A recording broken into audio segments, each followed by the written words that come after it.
सोलापूर जिल्ह्यातील माढा तालुक्यातील अंजनगाव खेलोबा गावातील महापुरुषांच्या पुतळ्याचं प्रकरण चांगलंच तापलंय आणि आता या वादात ओबीसी नेते लक्ष्मण हाकेंनी उडी घेतली आहे। लक्ष्मण हाकेंनी कालपासून ठिय्या आंदोलन करत रस्त्यावरच रात्री मुक्काम केलाय। जोपर्यंत पुतळा शासकीय जागेत स्थलांतरित होत नाही तोपर्यंत ठिय्या आंदोलन सुरूच राहणार असल्याचं त्यांनी सांगितलंय।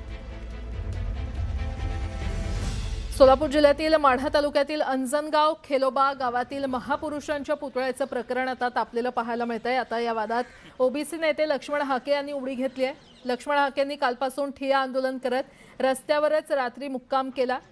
जोपर्यंत पुतळा शासकीय जागेत स्थलांतरित होत नाही तोपर्यंत ठिय्या आंदोलन सुरू राहणार असल्याचं त्यांनी म्हटलेलं आहे।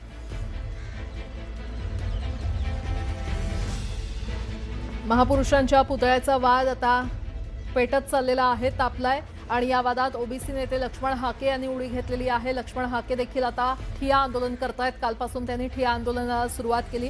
रस्त्यावरच त्यांनी काल रात्री मुक्काम देखील केलाय।